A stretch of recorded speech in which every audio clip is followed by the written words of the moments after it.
I'm Pete Wright. And I'm Andy Nelson. Welcome to The Next Reel. When the movie ends, our conversation begins. Shattered glass is over. There does appear to be a state in the Union named Nevada.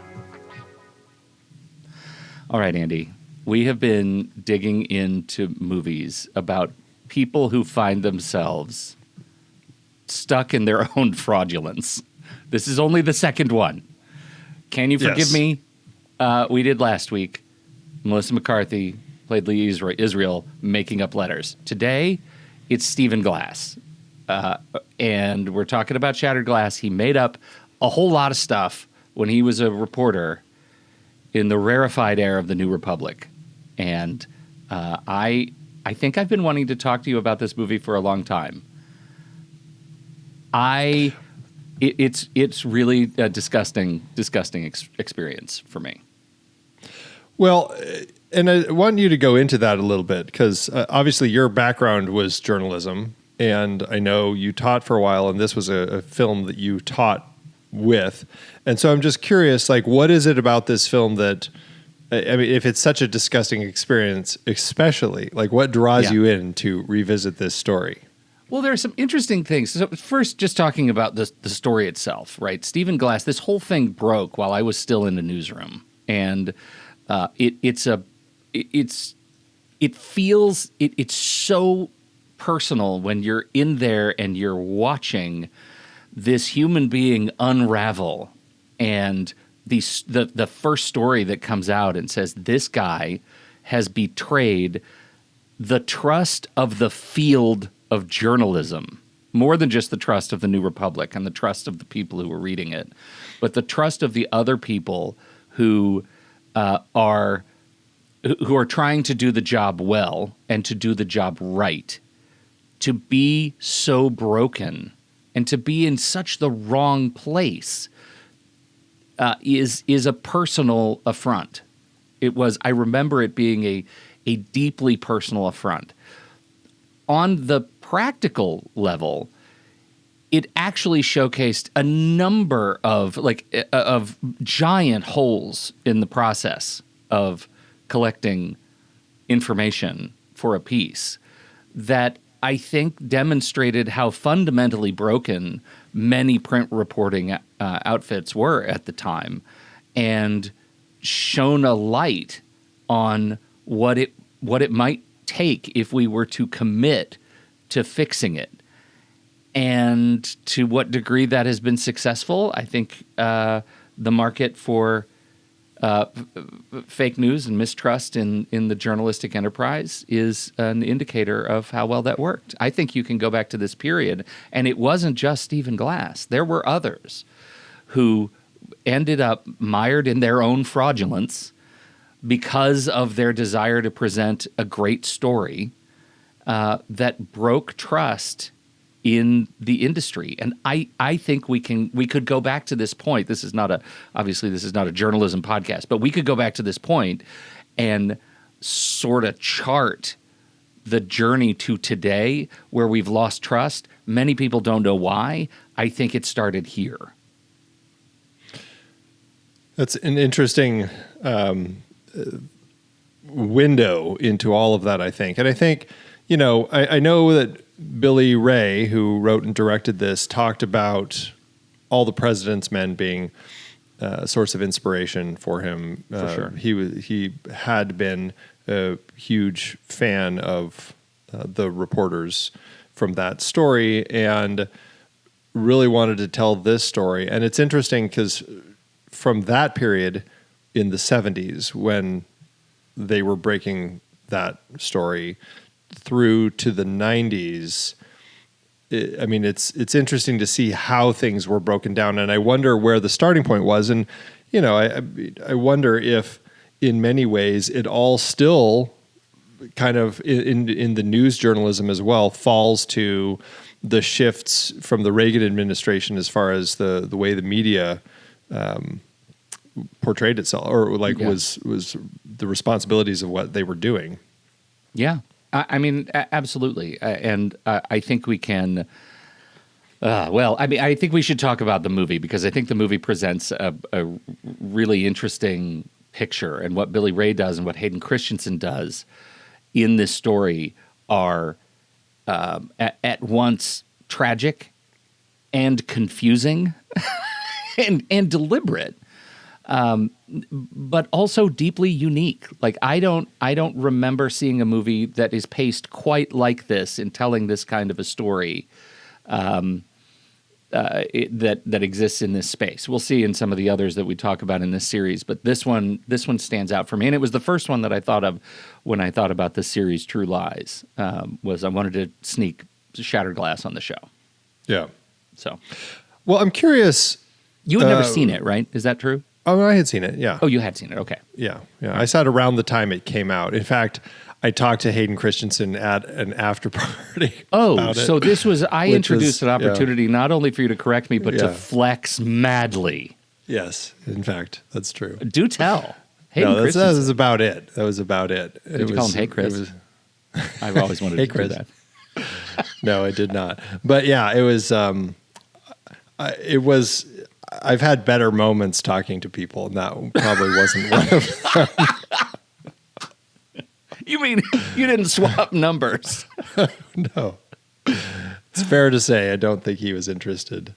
But anyway, but I enjoyed his performance I enjoy his performance in the film, but I also have issues with his performance in the film. Yes. Peter Sarsgaard, who plays Chuck Lane, the editor at the time. Well, at the time that he ends up getting caught, Chuck Lane, Peter Sarsgaard is fantastic in the film, like throughout, and I think Hayden Christensen works often. But I have a question for you about that, because a few questions as it relates to kind of the protagonist of the film, but also the construction of the story. Because unlike our film that we discussed last week, Can You Ever Forgive Me?, this film does not give us an entry into Stephen Glass's life before he's doing any of this. Right. Like by the time we meet him, he's been doing this for a while already. Yeah. And that was an interesting way to kind of meet our protagonist. And it made me question the structure of the story, because ostensibly Billy Ray is setting up this story as Stephen Glass being our protagonist. He's who we first meet. He's in this classroom setting. He's talking to students about the wonders of journalism and why it's such a great field and why the New Republic is such a wonderful place to work and all of this sort of stuff. And so we kind of get this portrayal of this character, and it's deceptive, because he's really the antagonist of the film and Chuck Lane is really the protagonist, as far as Billy Ray actually ended up intending. And that's kind of how he went into the story. But he doesn't set up the script that way. He really sets it up where Steven's the protagonist. And so I feel like it does make it a harder film to enter, because as an audience, I think that ends up being a little confusing for us as to who are we connecting with, and how do we come at this film?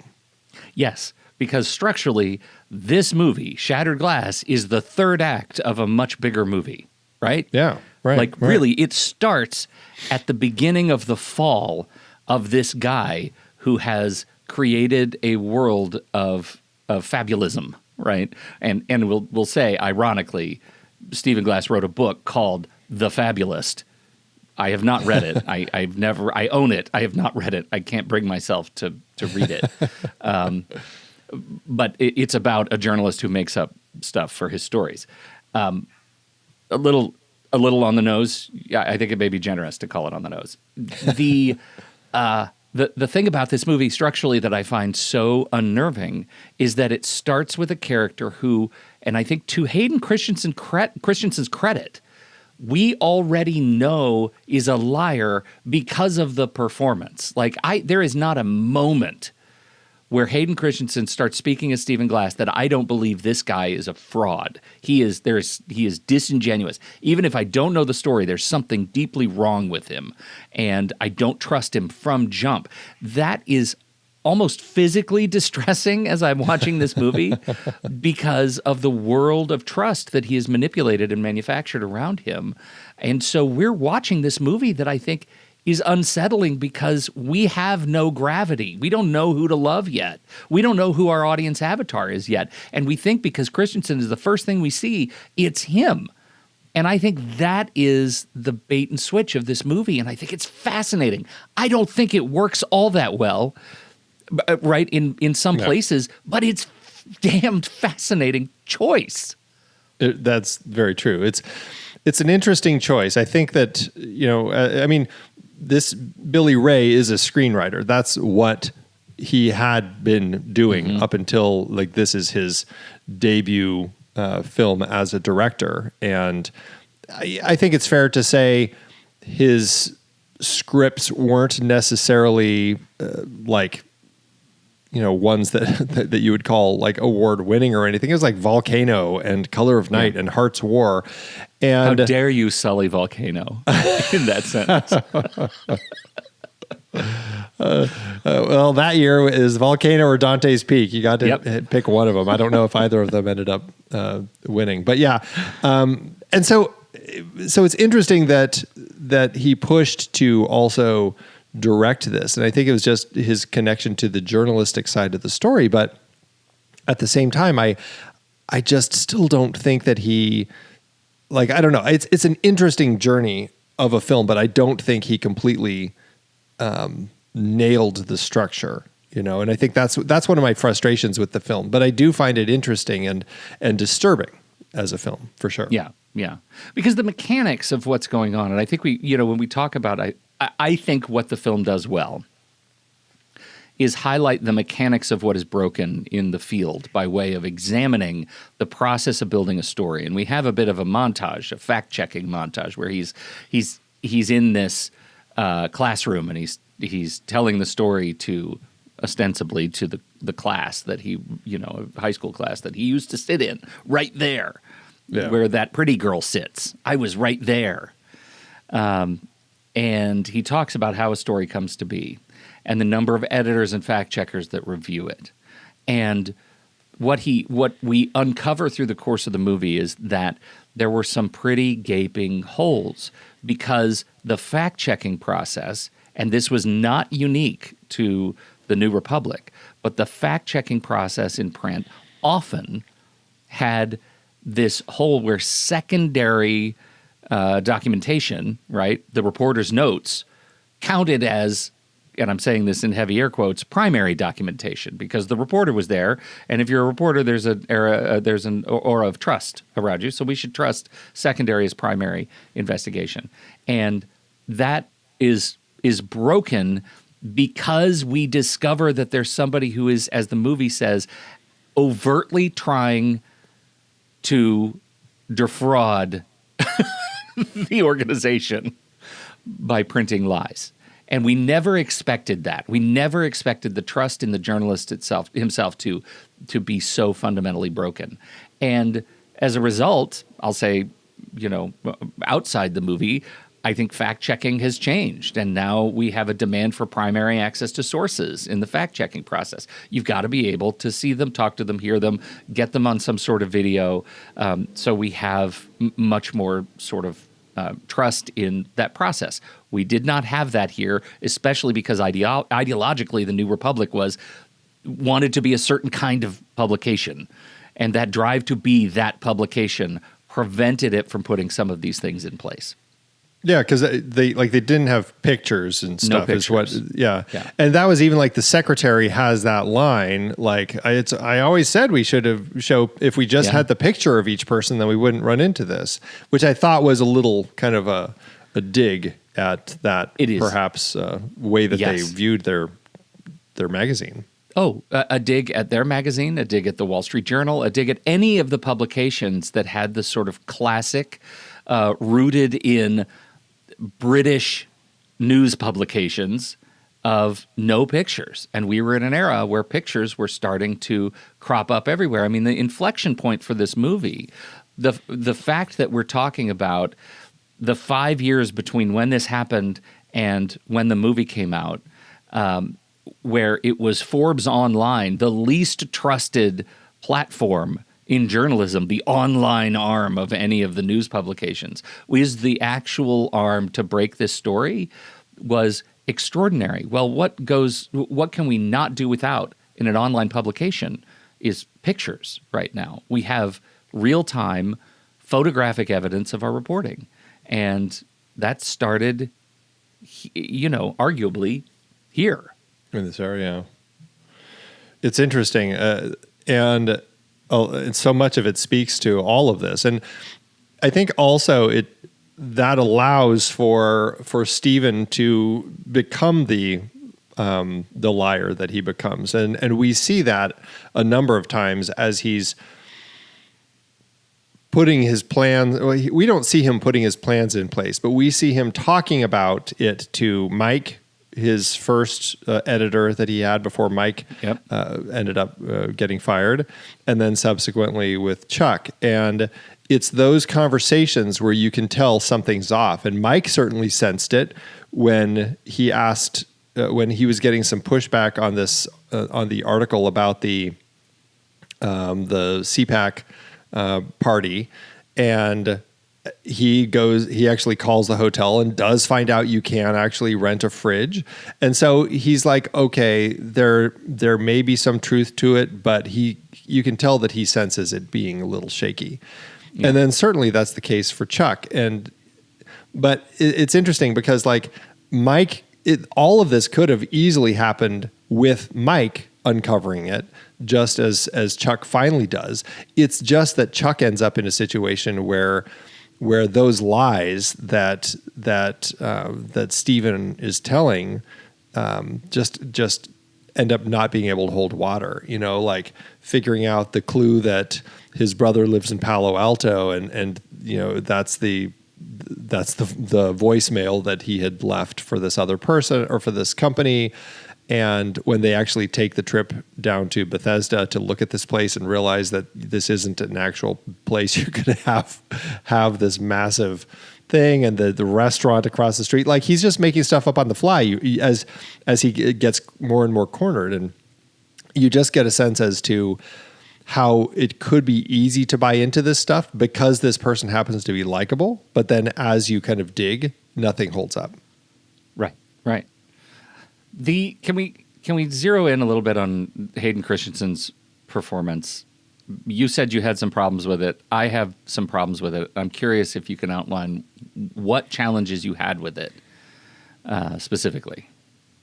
I think it's kind of a similar problem that I run into with the Star Wars films, is that I think that he does this kind of creepy, friendly character well, which I kind of like. How you are like, he seems charming. There's something about him that I'm drawn to, but I also don't know if I should trust him. It's when he becomes kind of the way that it's not the way, like I actually like the way that Glass defends himself. Like it's like this.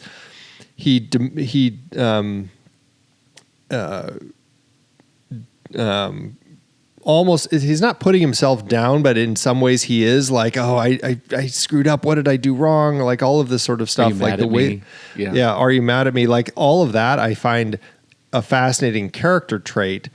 But I think when Hayden Christensen does that sort of stuff, he comes across more whiny. And I feel like that's a struggle that I have with him in here in the Star Wars films, because that whininess, I don't think sells this charming character as well as it should have, Yeah. The interesting thing about this performance is that let me ask, did you watch the 60 Minutes piece I sent you? I did. Okay. We'll link that in the show notes. It's a 60 Minutes piece that aired sort of contemporaneous to I think the film. I don't remember when they originally aired it, but it was 2 decades ago. Yeah. And they interviewed Stephen Glass after he'd sort of come out of his hole where he was trying to get a sense. And it was after The Fabulist was written. Yeah. Right after The Fabulist was written. And I think it's really interesting because you watch Hayden Christensen in the movie and you watch Stephen Glass in this 60 Minutes piece, and I start to get what Christensen and Billy Ray, I think, were going for. The truth is, I don't like Stephen Glass's performance of Stephen Glass either. I find him insufferable. Right? Hearing the earnestness and sincerity with which he addresses the past, and his his efforts to make amends by doing it on 60 Minutes is just so gloriously misguided to my eye that I find him really insufferable. And on that point, I actually think Hayden Christensen did well, right? He captures the vibe of Stephen Glass in a way that I don't know, I'm sure others could do it, but he does it in a very natural way that is off-putting and makes me not like him. I wonder if some of my struggle that I could put easily on Hayden Christensen is just that this is a story about someone who is irredeemable, right? That they're snaky, and from jump, we never trust them, we never like them. They're our antagonist in life. Yeah, I mean, he's a hard character to like, and I definitely feel like Christensen is working to bring that across, and bring across kind of like the just kind of like the difficulty to buy what he's saying. But the challenge I have, and this is where the other area I struggle with connecting with him as a character, is like, he's like the youngest one at the office, right? He's 24 years old. And so it seems like a lot of other reporters have maybe you could say taken him under their wing, as far as just like they want to make sure that he's taken care of. And he's charming with his storytelling and everything, as he's pitching these stories in their meetings and everything. And everyone loves all those stories. And he's always, belittling himself and his work. He's like, I probably won't even finish it. And everyone's like, oh no, it's great. Do it. And so like, he comes across so likable in those moments, but I still struggle to feel like, okay, but why were people actually trusting him ever? Yeah. Because I never see that side of him, where I see him as somebody who has the trustworthiness. And that's, again, perhaps a fault of the script, not giving us earlier Glass at the New Republic when he was new and before he started lying, Well, and I think that's exactly the point. I think you put your finger on it. I think by starting this as a third act of a movie that doesn't exist, we never get a sense of how he built reputational credibility with the rest of the staff. All we get is his beginning voiceover, where he says, most journalists are like X, which means when I come in like Y, I stand out. And we get him complimenting lipstick, complimenting jewelry. We get him making those kinds of things. But because we never saw his origin story, they just look superficial from the start. Yeah, right. And I think that causes the movie to suffer. It certainly causes his performance to suffer. I don't think he's given enough to get into the character. And I think you're right. I think that's a structural challenge for the way they chose to start this movie. Absolutely. Absolutely. All right, we're going to take a quick break, but first, you can find the show on YouTube, and you can join us live when we record. We'll even take your questions in the post-show chit-chat live. Everyone's welcome. And members get the replay and the extended cut. Subscribe to The Next Reel on YouTube. The link to this episode is in the show notes. We'll be right back. That was a great toss, Andy. I just threw it in there. Pro level. Okay. Any standout scenes for you that really demonstrate where the story started breaking down in a glorified experience of Schadenfreude? What was the most fun? Once we already know that Lane is stacking the deck against Glass, I mean, did you start having any fun at all at watching the threads unravel? Well, I mean, yeah, and I think that's largely because, I mean, Sarsgaard is just such a compelling actor to watch in this film. And there are some great shots of his face as he's just processing everything. And he's trying to figure out what's going on. And from the early moments when he thinks, okay, Steve's just done something wrong, like this is in those initial conversations with the team at Forbes, and you can see him watching Steve as Steve's just floundering and trying to figure out how to get out of this. And then when he calls back the editor at Forbes and is just like, look, can we just talk off the record? Can we just like talk editor to editor, like human to human, really? Like the way that he walks through that, I just think is really important for him as a character, because we're seeing his growth in understanding all this. Because at this point, he pitches to the guy, look, this is just a young kid. He's trying to impress us and he just went too far. Please just be easy on him in your story. He hasn't like hit that point yet. And I think that's such an interesting scene to look at for his evolution.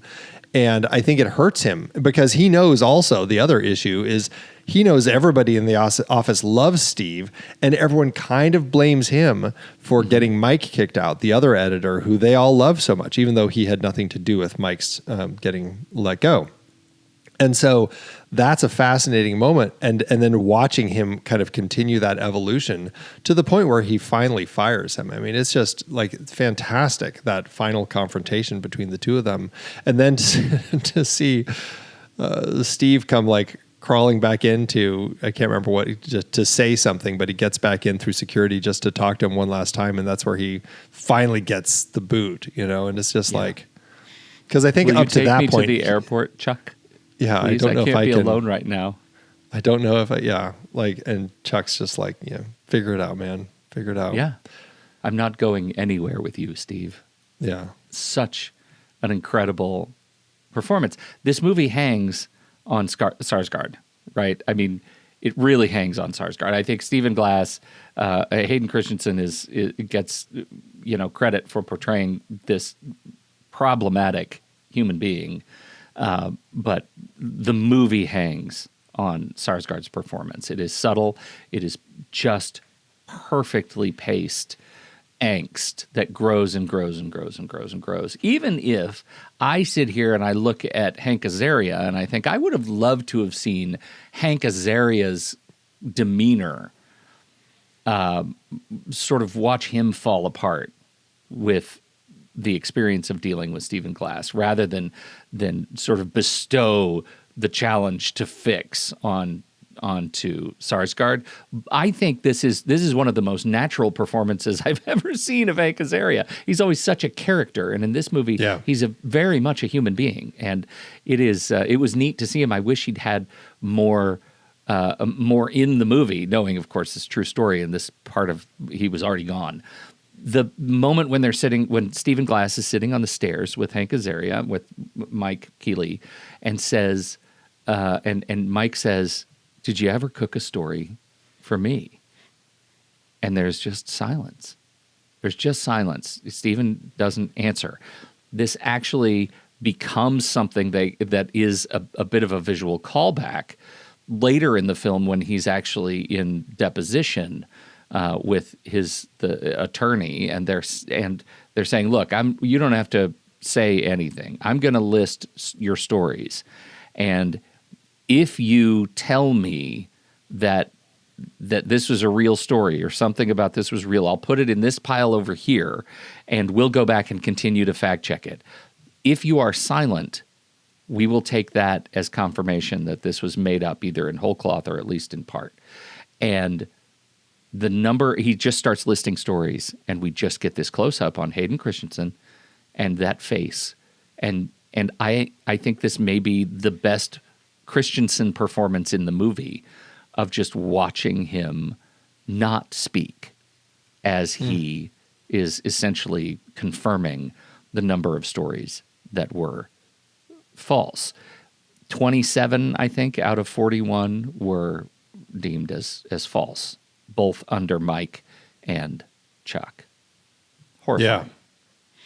Yeah, it's shocking, and you're right. I think that the way that scene is shot and the way that we hold on Glass as he's just kind of like looking silently at the list, I think that speaks volumes, and it is a great moment, very strong moment.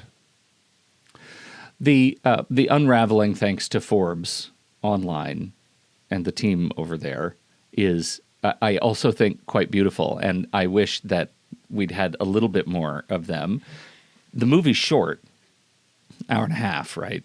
And I honestly feel like I could have used some more research verification porn on behalf of Forbes Online. Is that the next step of like a subgenre of research porn? There's also the research verification. Yeah, porn. there's definitely verification porn in there. Yeah, that's new. That's new. I didn't even see that one coming. Yeah. And I just loved that. I loved their little team over there. I loved as they started, really peeling back all of the fabrication, and they spent a lot of time on that particular story, breaking that story, and I would have liked to see more of it. Well, let me ask you. Gets to a whole part of the movie that I'm interested in your take on. Well, yeah, I think it's a great part of the movie, and it's. I mean, I love. I think it's fun to watch the cast that we have over there. I always enjoy Steve Zahn. He's so much fun to watch, and it's fun to have Rosario Dawson in there. But that was one of my questions that I had for you, because in the sequence there, we have a moment as they are digging, and it's Steve Zahn's story, but other people are helping him do some of the research and digging and fact checking and all of this. And then we have Andy, Rosario Dawson's character, start pushing him to get a shared byline with him because she's helping so much in the work. Does that feel like an essential part of our story here that we're exploring with Stephen Glass, or did that feel like a manufactured part of our story to get someone like Rosario Dawson to sign on to play a part?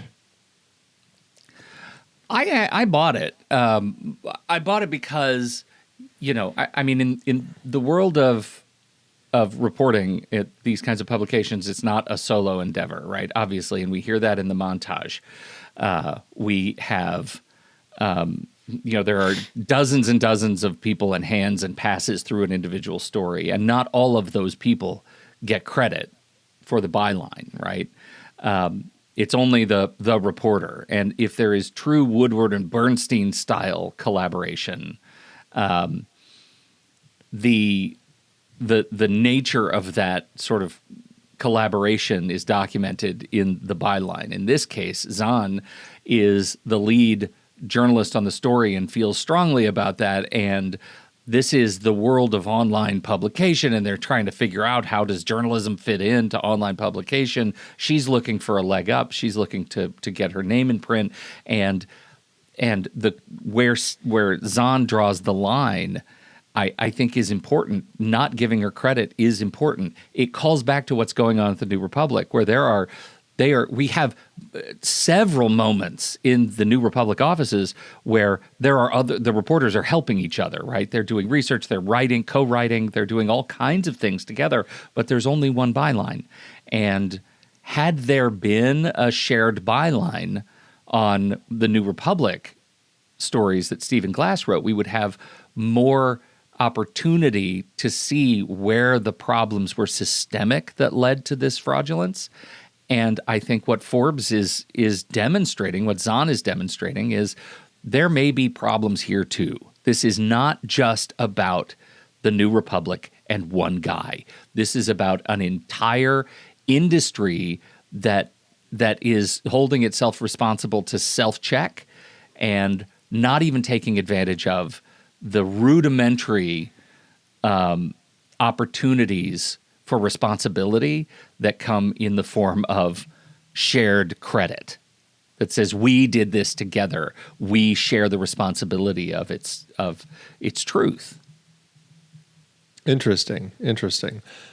Well, that does paint a way to look at it, which I think is interesting, because before I was just like, I don't know really what the point of that was, other than, I mean, it's interesting. They're padding for time. I don't know, but it is an interesting glimpse into the world of journalism and how these stories get created and why sometimes there's import in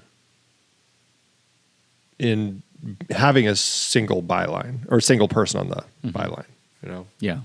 Yeah. Yeah, I think the credit should have been shared and the blame should have been shared. In the case of New Republic, it was such a big story that the blame was shared, mostly by Stephen Glass and by the editorial team and the publisher. But it should have been shared by all of the other reporters and the fact checkers who helped that process get through. It should have been more widely shared by those. I don't know the degree to which it was. Well, it's interesting because, I coincidentally just revisited Spotlight this weekend. I saw that review come through. And that was an element of the story there because Robbie, Michael Keaton's character, is just like, we had this information. We should have done something decades ago. And so he's kind of beating himself up. But their new head of the paper, Liev Schreiber's character, is like, look, people, there's a lot of stuff going on. You can't always tell all of the stuff that's happening. And I think that's the scope that, like, we're doing it now. We're fixing it now. And that's to some extent what's important, is that, like, this was an issue, but at this particular point in time, we are now actively trying to fix it. And so you can't beat yourself up. And I think that's an interesting element over it. Here's the quote. I was trying to remember.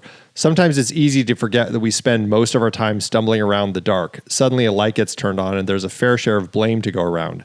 I can't speak to what happened before I arrived, but all of you have done some very good reporting here, reporting that I believe is going to have an immediate and considerable impact on our readers. For me, this kind of story is why we do this. And I think, like, that first part of the quote you can connect here, because it's like, I don't think people had a sense, right? And it's only now that the lights have been turned on that, there's a fair share of blame to go around, but now they're actively working to fix it. And I think, I don't know, is that good enough? Yeah, I mean, I think there are massive challenges that they had to overcome, we'll say, in the case of the New Republic. And we can only really judge the publication and its leadership and the journalists who work there on the small steps that they take every day to ensure that it doesn't happen again. We cannot continue to litigate the same thing over and over and over again once we have accepted that this is a challenge and we're going to work to fix it, because that doesn't serve anybody to keep thinking about, remember that time 25 years ago that Stephen Glass broke the New Republic. That's not any good. The New Republic was founded in 1914, right? And guess what? They have an award-winning photojournalism department now. So, let's sort of move that forward. And I think the same thing stands for your comment about Spotlight, right? We're working on it now. These are the steps we're taking now to move this forward. And in the case of Shattered Glass, we're looking at a story that was an inflection point, one of many, in the field of journalism, and allowed us to move forward. And we should look at it just as that moment in history and see what came next, rather than continuing to blame ourselves for the problems of the past. I'm squarely on board. The quote, I guess. Yeah. Do you think that the movie should have made it seem like this was a bigger problem, as opposed to just like a single moment with a bad apple? Like, to your point, it sounds like this was much bigger, but I mean, it doesn't seem that way according to the film. Like, I don't think I necessarily would have known that had you not been talking about it. That's an interesting read. I think, and maybe that's a background issue. I mean, the New Republic releases 10 issues a year, right? The weight of reputation on each individual issue of that magazine, particularly at the time, was extraordinary. So that moment when he walks in to the wall of magazines and starts pulling them off their pride wall was, to me, the expression of how big a deal this was. This affected every issue over many years that this magazine had published. To your point, at no point do we get that statement from the film. All we get from the film is, not many publications can boast that they're the in-flight magazine of Air Force One. If I had to hear that damn thing one more time, the magazine stood for much more than just being read by presidents, right? The magazine stood for something, stands for something, and that impact was, I read it as palpable. But I hear you. Like your point stands. I don't think having not known that, I don't know that you would get that same read that I did. I do think that would have been a first act question to answer in the first act of the movie we never saw. Yeah, right. Or bring even some text at the end explaining how this is the first in a line of discoveries, or who knows, but something that could have given us a hint as to just how much a problem this actually was. So yeah, it's interesting. An interesting element. I mean, Billy Ray, we already talked about him as a screenwriter coming into this as a first-time director. It ended up being a low-budget project at Lionsgate. It initially was set up to be an HBO movie because I think he had already written an HBO movie that was well-received, and so they brought him on to... They bought the rights to this article, and he was going to write and direct this. It fell away from HBO, or HBO had new management, and ended up Tom Cruise and Paula Wagner's company bought the rights and made a deal with Lionsgate to get it made. And Billy Ray at that time pushed to direct this also. Mm-hmm. Are we seeing much in here that speaks to a person who has a handle on cinematic storytelling, or does it feel like, okay, it kind of feels like a TV movie? My gut response was, TV movie. That's yeah. I don't think I would have characterized the question that way, but I do think you get it. Even when you look at the 60 Minutes piece and the parallels between the way that news piece was shot for television and the way the movie appears as I'm watching it on my television, it feels small. It feels like a small screen experience. It feels like a small screen sort of melodrama. Yeah. So is it a big movie story? If I told you, Andy, this was shot for IMAX and D-Box, you'd probably be surprised. I would be. Well, here's a note though. Billy Ray did think far enough in advance to plan how he shot the film. The first half of the film, he used handheld cameras in the scenes that took place in the offices of the New Republic. But when the Forbes editors begin questioning him and his work, the camera work becomes more stable throughout. Is that something that you noticed at all? Did it stand out? No, I didn't notice that. Did you? I didn't notice it.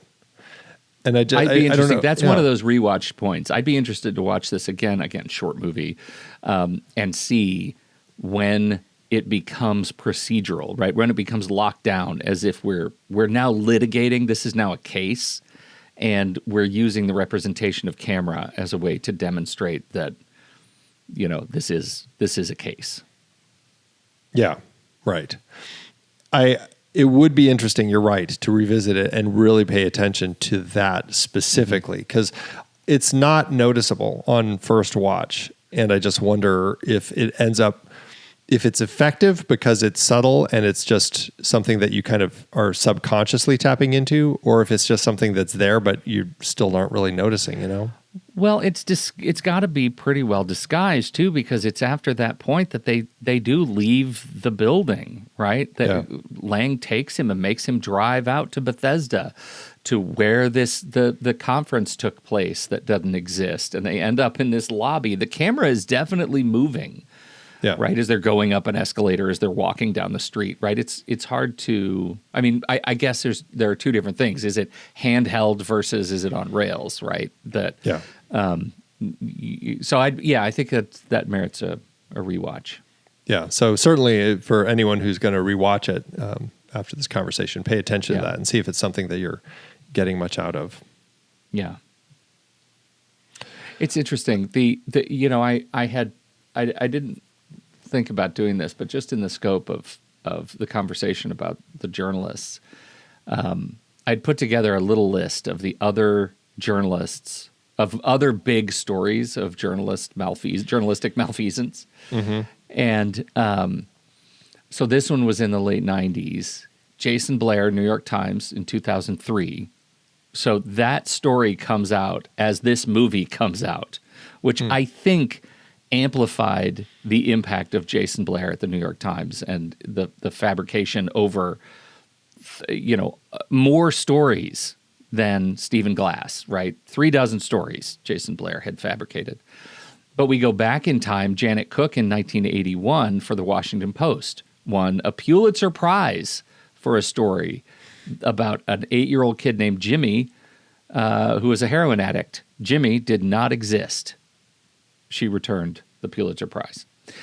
Jack Kelly, this was in 2004. He resigned in 2004. And he did the same thing that Stephen Glass did. He made up voicemail boxes and email boxes and things, and he made up stories and events specifically about Kosovo and the 9/11 attacks that really hung him. He worked for USA Today. Jonah Lehrer, New York Times, or the New Yorker and Wired magazine, fabricated quotes by Bob Dylan.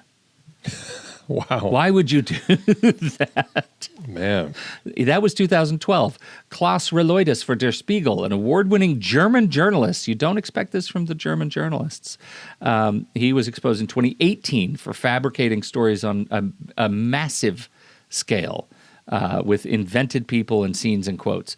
Mike Barnacle, Boston Globe, back in 1998. So this was happening at the same time as the Stephen Glass thing was coming out. Sabrina Erdely, Rolling Stone in 2014, wrote A Rape on Campus, which was found to have major unverified fabrications regarding a gang rape at University of Virginia fraternity, resulting in a massive reputation hit for Rolling Stone. I remember that story spread like wildfire. So when you look at these cases involving young, incredibly talented, energetic reporters under extraordinary pressure to produce these kinds of stories, led to a breakdown that I think Stephen Glass represents just one of I don't want to say many, but a good handful of stories. I say all that because I wonder how well the movie represents the journalistic endeavor writ large. Right? Yeah. Do you see this as systemic? Does the movie make the case that it's systemic? I would argue Billy Ray wanted to. If he didn't want to, he should have. And does the movie give that to you? Well, that's kind of what I was asking earlier. Is like I feel like there's nothing in here that speaks like this is a problem that is continuing outside of this single instance of this person, like this bad apple. Like we're just not getting a sense that this is something that's happened elsewhere. And that I think it could have used some of that like there's a sense that this is a bigger problem and something that people more of a need commitment to that. Yeah. It's something that people need to be paying attention to. So, yeah. What did you think of, a few of the other people at the office who are his friends, Chloe Sevigny, Melanie Linsky, as two of them who, and I know there's that guy that he talked to quite a bit. I can't remember what his name was. But how did they play? Did you buy into their connections to him as this young writer who just needed their emotional support, but all the other conversations that they had too. Yeah. Like you get this. One of them, they were both enablers, right? In the subcategory underneath enabler, one of them was deeply enmeshed in Stephen Glass, but also probably a better writer, and she was the one that he was going to more for assistance in rewrites and making the stories better. And the other was another reporter who was trying to change the way she wrote and looked up to Stephen. So I kind of get this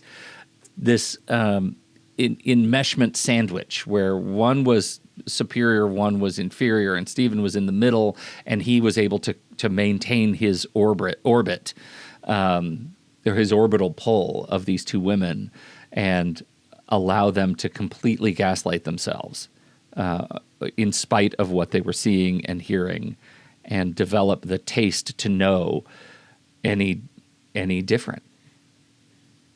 I loved their performances. I really did. I feel like they represented the young energy of this office, and had there not been grand journalistic malfeasance, it would have been fun to watch them just report on stuff. Well, it's an interesting vibe that we have here, and I thought that was interesting because there are some interesting conversations with them, like with Chloe Sevigny. He always, like, those conversations fall largely to the fact that he's also trying to go to law school, and he's created all these lies about his law school, his needs from his family, etc. With Melanie Lynskey, it's brought up often that he's talking to all these editors from other publications, and that he's working also kind of doing freelance work. And she's like seeing that and starting to feel like, well, I should be doing that too, which kind of pushes her into her feel like I need to get more comedy into my writing and everything. And then the other guy, and I can't remember which actor it was, but the actor or the character who, like, he does a review of his writing and really kind of tears it apart. And so it's interesting, especially as, he's purportedly the youngest person at the office at 24 years old, with an office where the average age is 26, I believe. So they're all young, right? They're all in their mid-20s. And even though he's so young, it's interesting that some of these people also look up to him as their superior in some ways. Well, think about it. I mean, we're picking up this story where Stephen Glass is a perpetrator of grand fraud. Out of the 41 stories, 27 of which ended up being fraudulent, the other stories weren't, right? We have to remember that. Steve got himself a job at the New Republic. Yeah. That's a huge get. Once he was at the New Republic, he then started making some bad choices. But we cannot forget that Stephen Glass was a talented guy to be able to get himself in this position. We don't know anything about his journalistic work at UPenn. We know that he graduated university scholar at UPenn. Like, he was a serious academic performer. Was that based on lies? Does the movie make that case that Stephen Glass is so broken that we should have seen it coming before he even got to the New Republic? I don't know. But somehow he got himself a job at a prestigious place with a lot of people trying to make a name for themselves. And I feel like we can't forget that because he is a skilled storyteller. If we learn nothing else about Stephen Glass, he's good with a tale. Yeah, for sure. So, I don't know. I did look up where is he now. He did graduate law school. Magna cum laude from Georgetown University Law Center. That's not disrespectful or unrespectable, irrespectable. What's the word? Why do all the words sound foreign to me right now? Anyway, it's respectable, I think we'll just say. Yeah, he was, according to his bio, the John M. Olin Student Fellow in Law and Economics, right? It's not as if he doesn't have a brain that can grasp complex topics without making stuff up. It doesn't seem like it. Am I gaslit by the rest of those credits? Maybe. But I will say, even though he graduated from law school, he has not been allowed to pass the bar. He works at Carpenter and Zuckerman as the director of special projects, parentheses, not an attorney, close parentheses. Which is a fitting button on the story of Stephen Glass, right? Yeah. It's painful.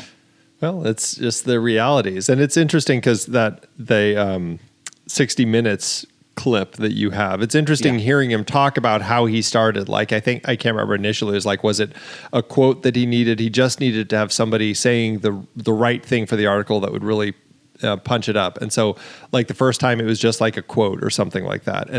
But then it progressed because he realized how easy it was. And each piece just suddenly to the point where he's just like fabricating entire articles. And again, like I would have enjoyed seeing that part of the story. Like again, we're only getting this third act here. Yeah. I mean, I think, and I don't want to put words in your mouth, but for me, I would love to see the rest of this movie. I think that's where the movie falls apart, is that I finish it and I kind of want to see how the hell did this guy get there? That's a story that's interesting to me. We get the fall, but I think the rise might be an even more compelling, might make for the fall even to be even more compelling.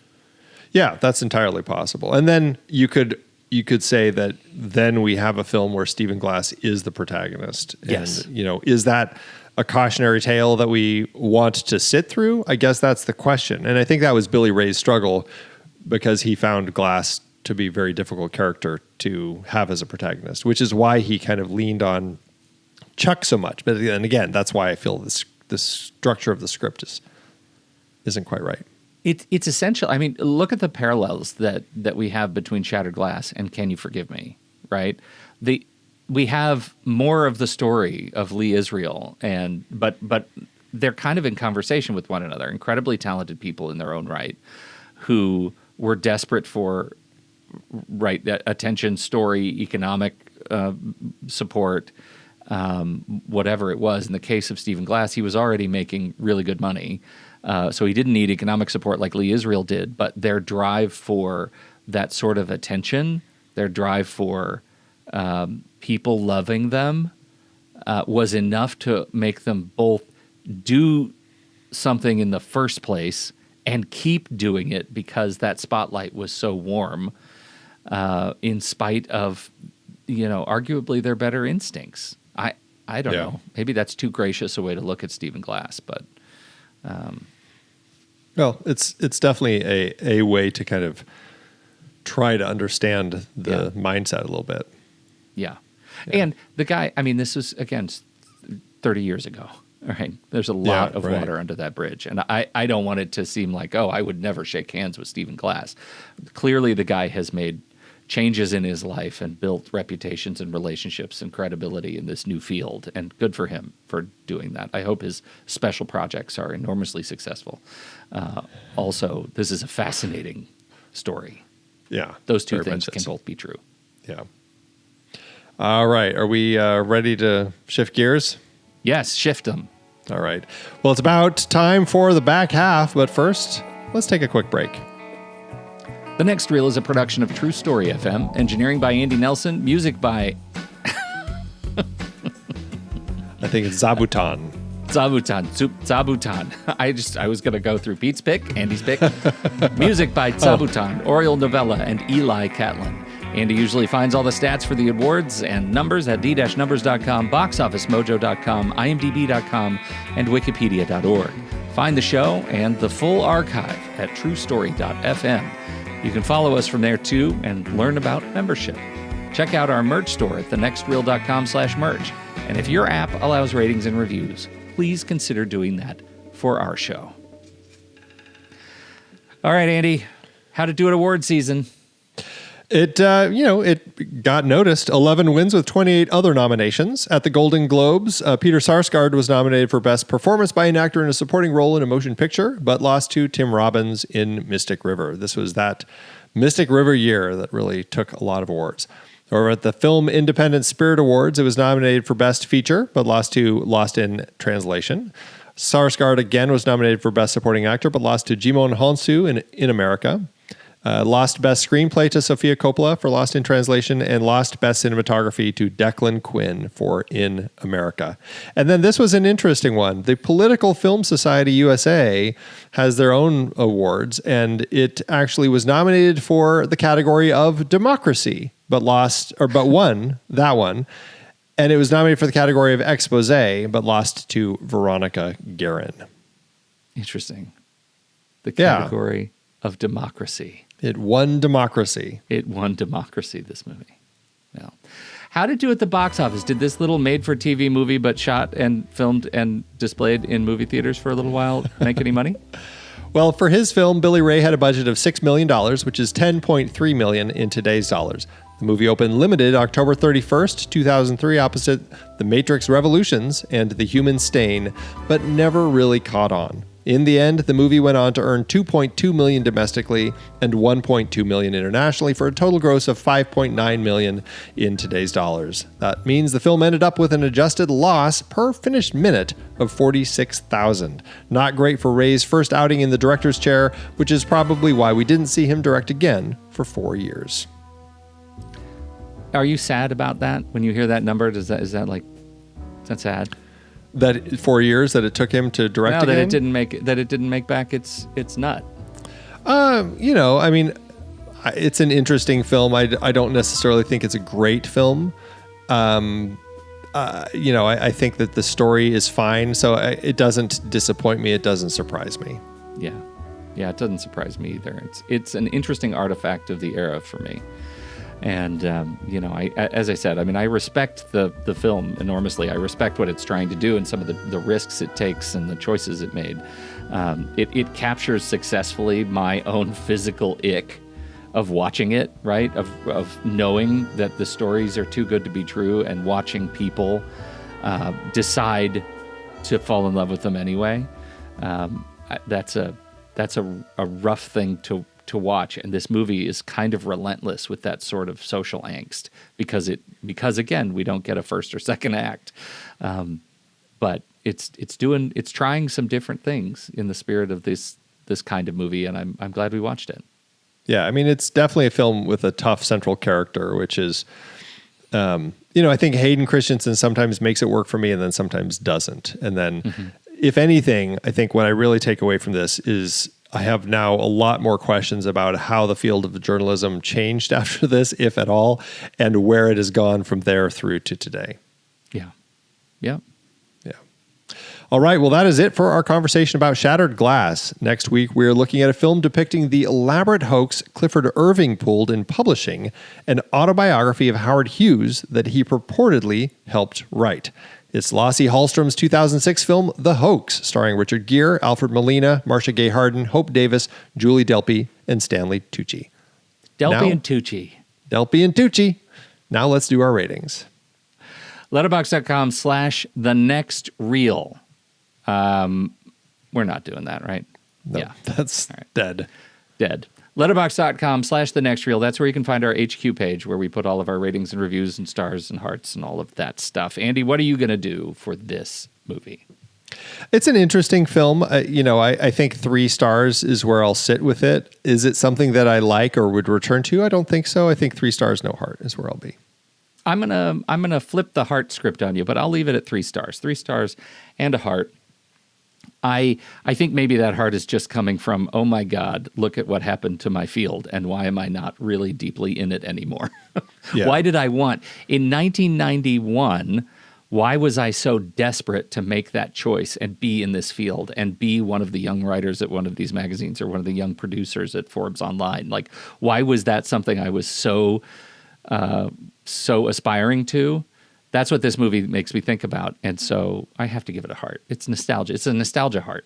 Sure. No, I get that. Yeah. Well, that averages out to 3 stars, and with your heart, it averages out to a heart, because that's how hearts work when you average hearts. You can find the surgeon. That's right. You can find the show on Letterboxd at The Next Reel. You can find me there at Soda Creek Film and Pete at Pete Wright. So what did you think about Shattered Glass? We would love to hear your thoughts. Hop into the Show Talk channel over in our Discord community, where we will be talking about the movie this week. When the movie ends, our conversation begins.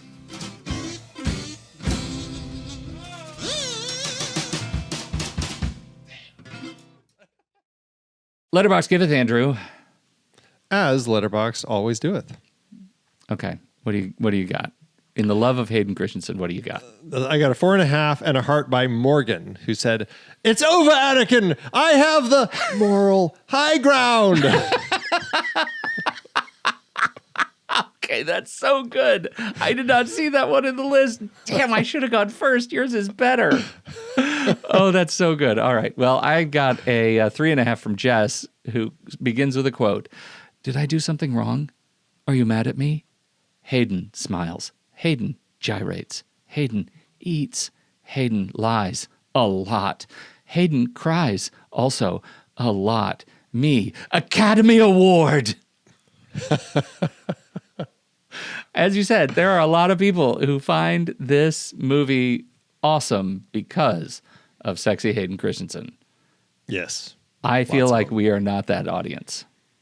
It's a whole group of people who grew up watching him in the Star Wars movies when they were young and are just absolutely in love with him. So, do you know what? This one just caught my eye, and it's a note off of yours. Vader, no, I am your father. Luke, no, that's not true. That's impossible. Vader, it's in my notes. Okay, that's it. Thanks, Letterboxd.